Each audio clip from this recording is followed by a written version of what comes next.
안녕하세요. 탑스타 뉴스 구독자 여러분. 저는 배우 정유민입니다. 미안해 보라야. 내가 누군지 몰라? 요즘에는 새해 돼서 이제 집콕 생활하고 있어요. 제가 돌이켜보니까 작년에 생각보다 좀 부지런히 뭔가를 많이 했더라고요. 작품도 드라마도 한 2작품 하고 새로운 도전이기도 했던 다큐멘터리 촬영도 거의 한 1년 가까이 했고요. 또 광고도 몇 개 찍었고요. 연말까지 꽉꽉 채워서 이렇게 일을 하고 이제 최근 근래 들어서는 집에서 좀 잘 쉬면서 충전하고 그런 시간을 좀 보내고 있습니다.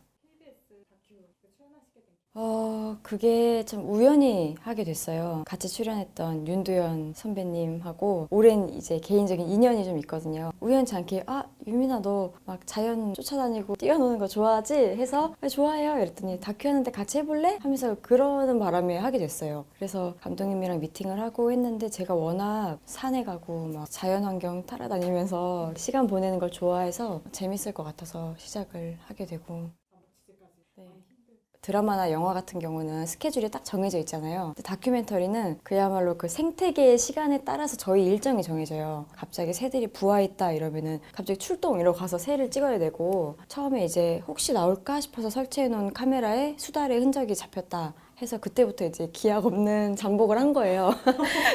그래서 제가 정말 좋아해서 즐기는 것과 그냥 이렇게 구경하고 막 놀러 다니는 것과 그 현장에서 자연과 하나가 되어서 수달에게 들키지 않기 위해서는 그 정도의 각오를 가지고 해야 되더라고요. 그렇게 하는 거는 사실 육체적으로 조금 힘들 수는 있는데 뭔가 너무 의미 있는 일이었기 때문에 그 과정 자체는 또 재미있었던 기억으로 남거든요. 많이 춥기도 했고 배고팠지만 너무 그래도 좋은 경험과 공부가 되었던 시간이었습니다.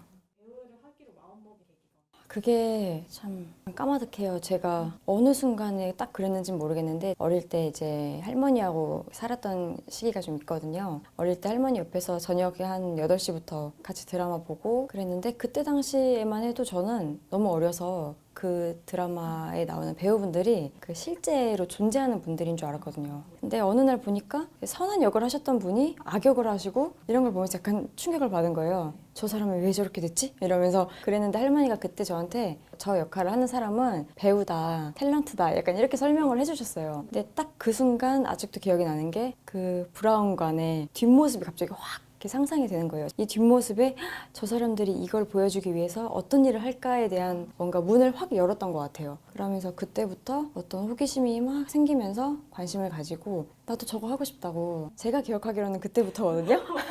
네, 그때부터 해서 그냥 이제 입버릇처럼 이렇게 해왔던 얘기인데 그런 마음이 생각보다 이제 성장하는 과정에서 좀 변할 줄 알았는데 또 그렇지가 않더라고요. 그래서 계속 뚝심 있게 밀고 나오다 보니 어느덧 하게 됐어요.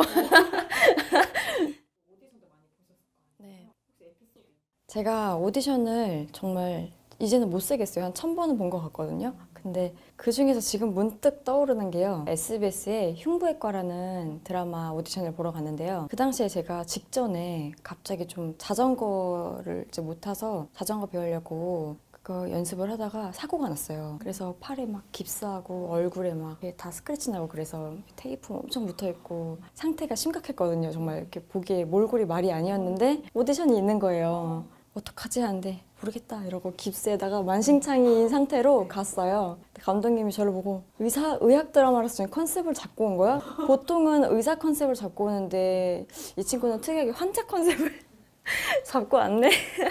이런 얘기를 하시는데 감독님 저 진짜로 다쳤어요. 그러면서 이렇게 오디션을 봤던 기억이 나요. 근데 감독님이 지나고 나서 저한테 너무 이렇게 임팩이 있고 특이했다. 깁스를 하고 와서 오디션을 보고 뭐 대사를 하는데 비주얼적인 어떤 인상 깊음이 좀 있으셨던 것 같아요. 의도치 않게 감독님께 어떤 임팩트를 남겨드리며 그 드라마에 캐스팅이 됐던 기억? 네, 그게 좀 기억이 나네요, 갑자기.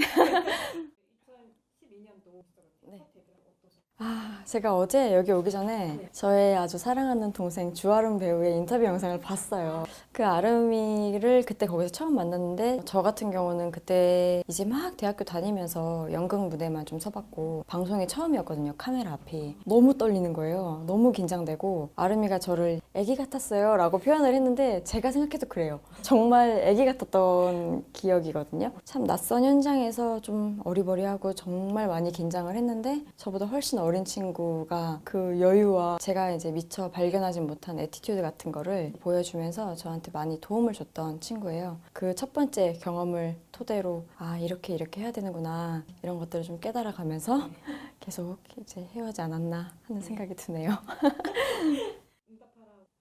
제가 이제 연기를 계속 하다 보니까 방송계 쪽에 이제 알게 되는 분들이 이렇게 계시잖아요. 응답하라 촬영할 때 그 역할이 이제 갑자기 딱 등장을 했던 것 같더라고요. 그래서 감독님께 제 얘기를 이제 해주셔서 저에게 어떻게 보면 정말 기회가 온 거죠. 오디션 없이 가게 된 건데 근데 가기 바로 직전에 전날인가 딱 이렇게 A4 용지 한 장짜리 대본을 받았어요. 정말 딱 제가 나오는 씬만 딱 보내주셨더라고요. 근데 방송도 시작 전이고 이 드라마가 어떻게 나올지도 모르겠는데 그 한 장을 보고서 제가 막 고민을 해서 이제 현장을 준비해 갔는데 첫 테이크를 딱 찍고 감독님께서 참 이렇게 해주시더라고요. 잘 이렇게 너무 이렇게 좋은 말씀 해주시면서 정유민 씨 제가 잊지 않고 나중에 꼭 다시 부를게요, 찾을게요 이렇게 말씀을 해주셨는데 그 말씀만 들어도 사실 너무 고마웠는데 그 얘기를 기억을 정말로 하시고 저를 이번에 또 의사생활에서 또 불러주셨어요. 네, 그래서 의사생활에 또 가서 또 오랜만에 뵙고 촬영도 하고 왔거든요. 그때 그렇게 우연치 않게 한 장짜리 대본을 가지고 갔는데 정말 열심히 나름대로 준비를 해갔어요. 그 당시에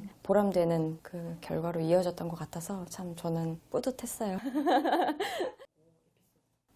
이거는 제가 이제 오디션을 보러 갔어요. 맨 처음에는 좀 저 말고 윤소 배우 언니가 했었던 역할을 맨 처음에 오디션 대본으로 받아서 했는데 이제 악역 연기를 딱 시키셔서 또 이제 보고선 여기 장면은 조금 질러줘야 될 것 같은데 그래서 오디션장에서 시원하게 질렀죠. 근데 이제 지나고 나서 감독님 하시는 말씀이 저에 대한 어떤 선입견이 없으셨대요. 사실 제가 꽃길 이전에는 그렇게 악역이라든지 뭔가 샤우팅이 있는 역할이라든지 좀 도시적인 여자라든지 이런 이미지의 역할을 해본 적이 없어요. 제가 가만히 보니 그렇더라고요. 딱 전체 리딩, 첫 대본 리딩 현장 갔을 때 많은 분들이 당연히 제가 착하고 그 얌전한 역할을 할 줄 알았다라고 하셨어요. 근데 딱 막상 리딩을 하니까 제가 악역이네? 이런 얘기를 다 하시더라고요. 근데 지나고 나서 유민이가 그래도 수지를 재밌게 잘 했던 것 같아 라는 얘기를 또 해주셔가지고 이렇게 처음 하는 악역이었던 만큼 정말 잘하고 싶었거든요. 되게 큰 어떤 도전이면서도 그 전에 미처 열어볼 기회가 없었던 문을 또 열게 해주셨던 그런 작품이에요. 이제 차세 때 라이징 스타로 주목을 받으셨는데 그냥 너무 좋은 거잖아요. 그냥 차세대 라이징 스타 말만 들어도 설레이고 너무 좋은 얘기인데 뭔가 이제 제가 칭찬을 들으면요. 저는 되게 좋아해요. 칭찬 들으면 정말 가감없이 너무 좋아하고 그러면서 한편으로는 어쩔 때는 그 칭찬을 또 저 스스로 그걸 가지고서 양심을 또 이렇게 확인을 해요. 내가 정말 이 칭찬을 받아도 될 만큼 나 스스로 뭔가 속이는 거 없이 잘했는가 이런 생각을 또 해요. 나름의 채찍질을 또 하면서 그 칭찬이 저를 매를 때릴 때가 있어요. 그 칭찬이 더 잘해야 되고 어떻게 앞으로 해야 되고 여러 그 방향의 길을 제시를 해주죠. 그 칭찬들이. 그런데 어쨌든 들으면 너무 좋아합니다. 일단은 제가 올해 30대 반열에 이제 들어왔거든요. 연기를 시작한 지 벌써 한 10년 정도가 된 건데 이제 앞으로의 새로운 10년을 계획을 하고 내다보면서 지금부터의 10년은 내가 또 어떻게 할 것인가 이제 정말 새로운 마음가짐으로 요즘에 되게 많은 계획과 나름대로의 노력들을 하면서 준비를 하고 있어요. 그런 것들을 기반으로 올해를 시작으로 제가 조금 더 좀 다양한 모습들 좀 보여드리고 싶고 코로나에 대한 걱정도 있는데 사실 생각해보면 벌써 1년이 지나갔잖아요. 어쨌든 이것 또한 지금 또 들려오는 좋은 희소식들도 조금씩 들려오고 어쨌든 진짜 이 시국 또한 결말이 있을 것이고 다들 많은 분들이 저도 마찬가지로 좀 이런 상황 속에서 사소한 어떤 즐거움들 막 찾아가면서 발전되는 모습을 보여드리고 싶습니다.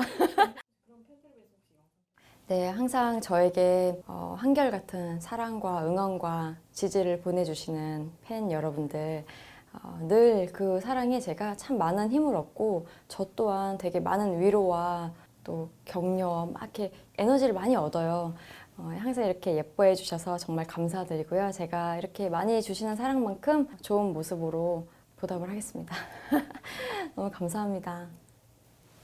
마찬가지로 사랑해요. 네, 톱스타 뉴스 구독자 여러분, 지금까지 제 이야기 들어주셔서 정말 감사해요. 이렇게 오랜만에 이렇게 이야기 나눌 수 있어서 너무너무 즐겁고 반가웠던 시간이고요. 앞으로도 저도 많이 응원을 해주시고 여러분들 항상 건강하시고 우리 좋은 얼굴로 더 행복하게 하루하루 살면서 언젠가 또 만나요. 감사합니다.